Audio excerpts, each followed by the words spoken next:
What's up, guys? Welcome back to Newswave. So over the weekend, we had a story that broke that threw the entire gaming industry into chaos, especially when it comes to some of the investments that have been flowing in to the gaming sector over the last couple of years, with many studios now in jeopardy of completely closing. We'll go over that here today.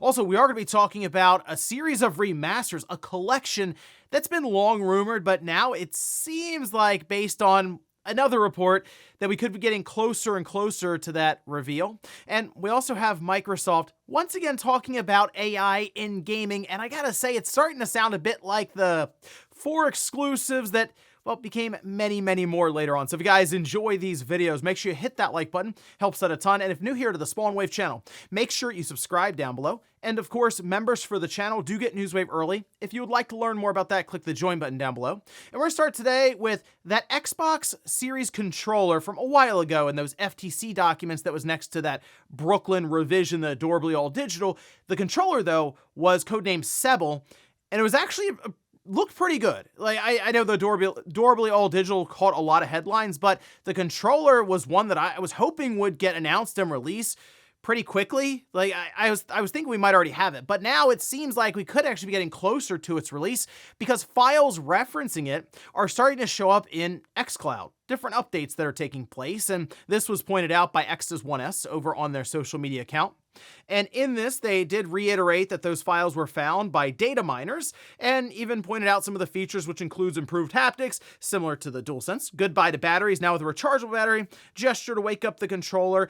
And the other thing that was mentioned that in those court documents was that Serbile would work to connect directly to your wireless router so that it would just go right to the data center and not have to rely on a PC or a phone or anything like that, which would cut down on latency when it comes to cloud streaming. And maybe that's what the big push is here first and foremost for it, which is a controller you can buy that will then act as mostly your console just about and allow you to play on all of your different devices because, of course, they're all Xbox systems. Well, we'll keep an eye on with Microsoft for maybe this controller getting announced towards the end of this year, because that would actually roll nicely into them just pairing it with their next generation device, holiday 2026, as been rumored for a bit now. Also, it looks like Assassin's Creed Shadows is getting out there a bit early, and when I say a bit early, I mean we're like a month away.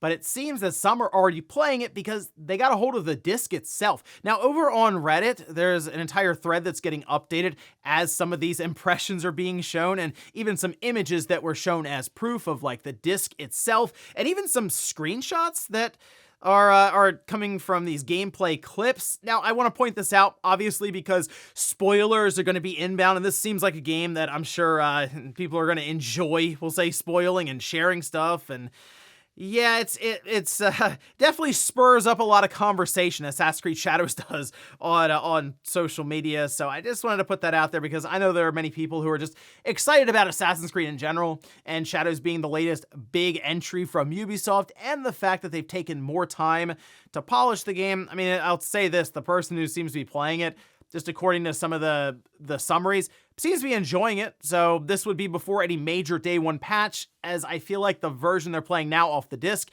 is probably quite old. So we're a month out still. We'll see what comes of it when we get closer. But for now, just keep an eye out and try to avoid any spoilers if you're someone who's really looking forward to it. Oh, and we got some additional data here when it comes to the PlayStation 5 Pro. Now, of course, completing its holiday cycle, and then January, which we can see that was shared over on their Blue Sky account, that being Matt Piscatella, of course, at Circana, saying PS5 Pro has fallen behind PS4 Pro's pace. This would be in the US. And I don't think that's too shocking since the PS5 Pro is quite expensive, especially if you want it with a disc drive. PS4 Pro was not quite there in terms of its price, even with inflation. And also, it was introducing 4K for not only just PlayStation, just console gaming in general. So there was a noticeable difference, a noticeable reason to do that upgrade, with 4K really starting to take over quickly after the PS3 and that Xbox One VCR released in 2013. I don't really think the PS5 Pro is going to overtake the PS4 Pro again, unless Grand Theft Auto 6 utilizes it in a way that makes it so, okay, that's the system you should get if you're looking forward to GTA 6 and maybe you're looking to pick up a console day one for it. Well, maybe it's 60 frames per second, and yeah, then you're probably going to grab that PS5 Pro just to make sure you have the best experience overall. And guys, with some of the quick news out of the way, let's get into the bigger stuff. Let's start right away with a story that really started to kick up on Friday and then continue to evolve over the weekend as people realized some of the ramifications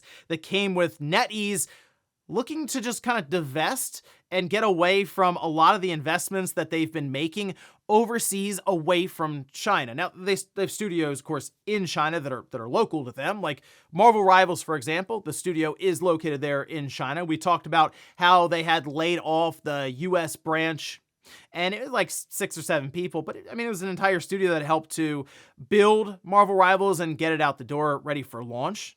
Well, now it seems that many studios are actually being affected by this, and honestly, some of their futures are kind of up in the air right now. We can see this posted up. This is by Steven Titilo over on GameFile, where he says, one of GameFile's sources says Netease plans to divest itself of the majority of its overseas teams, leading to potential closure of more than a dozen game studios if they can't secure new post-Netease funding. A Netease rep declined to comment to GameFile on these cuts, let alone the scale of more than a dozen that I've heard about, but they did say that all studios and projects are in constant review and evaluation, and Netease will determine changes needed to be made throughout that process. Now, this, according to game developers also citing Bloomberg, saying internal conversations were held prior to Marvel Rivals release about canceling the game. Ding reportedly wanted to avoid paying licensing fees to Disney, so it could use popular characters like Spider-Man, Wolverine, and allegedly told Netease artists to use their own hero designs instead of Marvel-made ones, that being the CEO kind of just directing all this. The attempted cancellation, which Netease later denied to Bloomberg, was said to have cost millions of dollars. Now, it seems like right now, Netease, I feel like they looked around and go, wow, we are invested in a lot, and maybe we want to try to focus in on a few projects that are more mainstream and are more guaranteed to just generate tons of revenue year over year, say Marvel Rivals, which I think is becoming more and more of a major focus for them, because at this time, it's also kind of risky since the licensing around that game has to be tremendous. Basically, when we saw the Spider-Man licensing stuff for Spider-Man 2, when that Insomniac leak happened, it was incredible. That game went over budget, and it was like $315 million is what they came out to or something, and that they thought it was gonna be like a $285 million budget, and they went over it. And when you looked at the licensing fees for Disney, just that alone, flat fee to Disney for the Spider-Man IP and using it for that game, because Sony doesn't own it, well, it was more than many big games, their entire budget, just that licensing. So I see everything that's being piled into Marvel Rivals right now as an ongoing service. I have to imagine that's almost crushing. So it wouldn't shock me if that is where most of their focus is right now, keeping this thing going, which, to their credit, does very well. I saw over the weekend was over 400,000 just on Steam, concurrent players. You tack on PlayStation and Xbox, it's probably quite a bit. It might even be double that, closing in on 1 million even, with all of that added up. So in that regard, they're fine now there, but you know how live service, the ebbs and flows, it's hard to say what'll happen a year from now even. But still, they seem to be getting a bit more risk off with some of their investments, and unfortunately, that's leaving a lot of studios in jeopardy right now. So I was going through and looking at some of the studios, and the notable ones, for example, which we have Quantic Dream, Grasshopper, Negoshi's new studio, which, he was obviously very well known for the Yakuza series, went off to Netease, secured the funding, and was going to create something new. We don't really even know what it is yet. I will say Netease apparently is going to continue funding them to get the game, whatever it is, out the door and done, but they're not going to continue any kind of funding for marketing. So I guess unless they can find someone, maybe they can partner with Sony even, and they can do a marketing thing for it. That might be a game that just kind of releases, and it's like, all right, here you go, internet, see what you can do with it. And then Rebel Wolves, which they're working on the Blood of Dawnwalker. We have Skybox Labs, who's a big Microsoft support studio. They've worked on things like Halo Infinite, Minecraft. So again, there's a lot of studios right now that are just kind of scrambling, trying to figure out what they're about to do without Netease funding. Quantic Dream is interesting because they're also technically tied to a Star Wars game, but even that has apparently been like a messy development for it. So it's hard to say what happens here. Grasshopper, some have been calling for Nintendo to come buy Grasshopper. I don't I don't know if that's going to happen necessarily, but that is an avenue that these different studios could go down. Maybe a big publisher wants to buy one of these studios from Netease or something like that. They can buy them out of the contract, I guess. I'm sure there's a lot of things that have to be figured out on the legal side and business side, but we'll just have to keep an eye out on these different studios to see what happens, because basically, once their game comes out, if it does, then it's like you got to look around for a whole new investor all over again. And I guess we'll see what Netease continues to do. Something tells me the majority of their focus, or almost all of it, is probably going to be on Marvel Rivals, basically because they kind of have to. Next up, let's talk about Microsoft and their Muse gaming AI model. And it was discussed quite a bit over the last few days, and it seems like some are wondering if this is a way for games just be made by AI. No, not really. They described it more of ideation, so it will help to figure out different gameplay ideas by kind of testing it in real time in the form of a video that's generated by player behavior that was gathered through things like Bleeding Edge. Well, it seems to me like Satya Nadella is very excited for this, which really shouldn't surprise anyone. The CEO at Microsoft excited for anything that has AI attached to it right now. It's massive valuations flying around right now in tech. But I will tell you this, some of the stuff he's been saying makes me wonder if he's thinking a bit differently than Phil Spencer with the limits that they're going to be pushing here with generative AI. We can see this posted up. Now, this is over on VGC, citing a podcast that Satya Nadella was on, where he says it's just very cool. One thing that we wanted to go after was using gameplay data. Can you actually generate games that are both consistent and then have the ability to generate the diversity of what that game represents? And then there are persistent to user mods, right? So that's what this is. The cool thing is, what I'm excited about is we're going to have a catalog of games soon that we will start using these models, or we're going to train these models to generate and then start playing them. Okay, so another part of this was Phil Spencer apparently mentioned, we're not going to force any of our studios to use this generative AI model that we figured out for ideation. Whereas Satya Nadella is like, oh yeah, we got a whole catalog that we're working on for right now. So we've been over, okay, how many times have we been over this with Microsoft now, where it seems like there's crossed wires, different ideas, different strategies here in play. And Satya Nadella, of course, is going to win out on that, as we're seeing now with the 4 games that are going over. We'll see how it goes. And then months later, games just start flowing constantly. It's like, oh yeah, I guess they had other games planned then. So to me, the generative AI thing is, it does become kind of a slippery slope in gaming, because yeah, if it really starts to accelerate and you want to do more than just, hey, let's help the developers come up with ideas by using this Muse or this WAM setup, where they can have gameplay clips immediately in real time, react to different things you're dropping in the environment or different obstacles, that kind of stuff. And it doesn't get to the point where, yeah, the generative AI is just creating the game, because it almost sounds like that's what Satya Nadella wants to happen, because in his mind, it's like, how many games can we pump out if AI's doing it in like the blink of an eye? It could be insane. It'd be incredible. Like, we could have games coming out every week or something. So that seems like I don't know. It doesn't seem like a great future for gaming, especially if it gets to the position where AI is doing most of the heavy lifting. Then you really wouldn't have the need for most human developers. And that is the future I think most people are concerned about, and most people push back on whenever they hear anything about AI in gaming, even if it's more about tools and ways to assist human developers just get games out faster. Next up, let's talk about a series of remasters, or even a collection that's been long rumored from Sony. But it is sort of making sense here soon to make that announcement, which we'll touch on why that is here in a second. But what I'm referring to is God of War. Specifically, any of the God of War games before God of War 2018, even though God of War 3 is available on the PS5 natively through backwards compatibility, it might just be done up as an entire collection at this point. Well, we can see this posted up. This is from DualShockers, who's citing Jeff Grubb, saying the God of War Greek remaster will be announced close to the franchise's 20th anniversary in March. Grubb quoted an artist, Chris Anka, who said they were commissioned to create an Odin piece for the God of War 20th anniversary show, which, yeah, there is going to be one of a show next month, of course, during that 20th anniversary.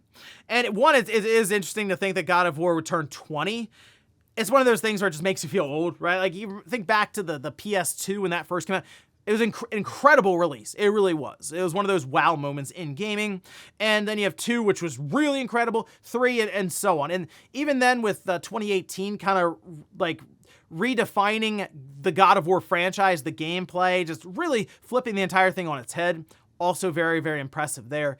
But like, those original God of War games are definitely different in terms of gameplay from the newer titles. And unfortunately, the only way to really experience 1 and 2 is through streaming on the PlayStation, and it's gotten a lot better on PS5 games. Those older PS3 titles, so you'd be playing like the PS3 collection, for example, to make that work, it's still pretty rough. They're running off of like PS3 server blades, and you definitely feel it in the performance. So the fact that this collection, so 1 and 2, is one of the most streamed games that Sony has on their PlayStation Plus premium service right now, and that was shown in that Insomniac leak where they kind of lined up a lot of the PlayStation Plus games, what was being accessed the most, and God of War 1 and 2 were right up there as like one of the #1 games people are playing. So it all lines up, it all makes sense, and it fits into the idea of celebrating the entire franchise with the 20th anniversary next month. I do wonder, I kind of look at this as maybe Jeff is looking at this saying, it makes sense. This is a thing I've heard about. So I'm going to line it up here, and I'll just kind of put that out there as this would be the time to announce it. I don't know if he's necessarily guaranteeing it'll be there, but I will admit the pieces do fit together. So I'm kind of expecting it as well, but I guess we'll see what happens next month. I'll definitely be picking them up though, and I'm hoping for maybe a little bit more than them just completely upscaling it and touching it up a little bit. I think it would be nice to see one of those remasters that kind of border on like remake status as well, like Metroid Prime Remastered. You look at that and you go, wow, that is very close to being a remake. Something like that I think would be really cool, even if it was just the first 2 God of War games. Absolute classics. So here's hoping we can play them natively soon on the PS5. And in our last bit of news, let's talk about the Switch 2, specifically the launch month for it, and I guess when retailers might know about its actual release date. Now, this was shared in the Kit and Krista podcast with a former Nintendo employee. We can see this, though, posted up. This is transcribed and posted over on Video Games Chronicle, saying Sean previously worked in the sales and retail department at Nintendo's US arm and recently appeared on the Kit and Krista podcast to share insights into the company's sales strategy, saying, quote, they're going to want the system to be out before the end of the summer. I would say at the start of summer, at the end of the school year. So you have kids talking about what they're excited for. I think we'll see a June launch. I'm thinking maybe mid-June or a little bit later than that, but definitely before the end of the summer, that thing's coming out. There are good strategic reasons why that would be part of the consideration. Well, the end of the summer is, what is that, like September or something? We went through that whole thing where we see those seasonal release windows, and it could go right up until the end of September or like right around the 3rd week. So, I mean, yeah, I assume they want it out before then, and I think June does make a ton of sense at this time, just based on where their show is, right at the beginning of April. Okay, look at that and go 2 months later. Yeah, sure, June. And I think that still fits into the strategy of have your initial wave of stock release where it's probably going to sell out. Early adopters are going to be all over it, clearly. Yes, resellers too. But you get to the point where you can sort of reload your stock heading into the holiday and get some of your initial big titles out and then set up once again for a big holiday release as well. So let's say we have Mario Kart as a release game. You could have that 3D Mario game ready to roll, say, in October or November for the really big holiday game. And the Switch 2 isn't going to have a hard time selling no matter when they release it in the year, but there's also a lot of other things to account for. Yes, retailers who will probably find out about the release date, as Sean mentions, the week before maybe the April 2nd show. As of now, they're kind of flying blind a bit, and there's like, oh, we'll put these placeholder dates in there in our systems just to have at least something there to fill in that gap. But I think that as we get closer, they'll find out, or maybe just when that gets announced there. But June is kind of where I'm thinking at this point, and after I ran that poll, it seems like where most people are expecting. So I saw this and I thought it was interesting because former Nintendo employee in terms of sales, but I didn't really see anything that really stood out as, wow, okay, that's definitely going against the grain. No one's saying that. Seems about what everyone's expecting currently. And before we go to the comment of the day, we'll take a look at the poll that I posted up yesterday. where I ask, which God of War gameplay style do you like more? Wow, this is very close. 51% to 49%. For the longest time, it was 50%, like 50-50, straight up. God of War Greek Saga, of course, that being like 1 through 3 style, where it's more zoomed out a bit. God of War Norse Saga, that's 2018 Ragnarok, where it's more over-the-shoulder style with Kratos, and this whole joke about him not being able to jump and stuff. That is tough, because I've of course went through 2018, went through Ragnarok. It's been a little while since I went back and played any of the Greek Saga games, and I thought about going back and playing 3, but if we have this remaster, I mean, I'll check it out there. I did play God of War 2 somewhat recently with that PS2 video where I was going through and checking out like the memory cards and stuff. Let's pop in God of War 2. It's still really good on the PS2. It still looks good too. I mean, consider the power of the PS2 and then what God of War 2 was able to do on it. And I'm still like, I'm kind of torn still though, because they're both very, very good, but it's like, do I want the more arcadey, fast flowing kind of combat where you're taking on enemies from all over the place with like the older God of War games, or that up close and personal? Because when you hit like hard in God of War 2018 or Ragnarok, you feel it. There's a reason that initial stranger fight stands out and is such a memorable event for people, because the impact of some of those blows as you're fighting them are like, you could feel it through the screen at times. So it's like, you can't really go wrong either way. Maybe I'll check out 3 sometime soon, or maybe I'll be playing the remastered couple of God of War games here soon with that announcement. I guess we'll find out next month. And we'll finish up with the comment of the day as you're seeing here. This is from Paul, who says, as I recall, Samurai Pizza Cats aired during school hours. I used to set a timer on the VCR and hope my dad didn't change the channel to record some of those cartoons. There were some really good cartoons that suffered from poor time slots. Iron Man was another show that suffered from the same issue. Do you know what cartoon I remember specifically having that exact issue? Because it'd be like a day where I'd be home sick from school. I'm like, oh, okay, it's on during the day. That was the old Mega Man cartoon. It was on at like, I want to say 11 a.m. or something.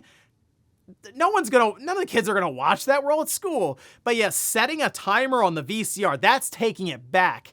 Now it's like, oh, on demand, obviously. No, back then you had to cross your fingers and hope that VCR not only recorded, but that the tape that was in there had enough like space to record the entire show, and that someone didn't change the channel on you and you got some random show on there instead, because so much stuff could go wrong just trying to record a show. Whereas now it's like, oh yeah, hit record. You know what? Just go ahead and set the record for the entire season, and the Comcast box will do everything for me. And ladies and gentlemen, that's gonna do it here for Newswave. If you enjoyed this video, guys, hit that like button. If not, hit the dislike. Leave comments down below about everything we talked about here today. If you missed last week's Newswave, I'll leave it up here in a card. Or maybe you want to check out the latest episode of the Spawncast, where we talked about things like Avowed and the upcoming Pokemon Presents. I'll leave it right below.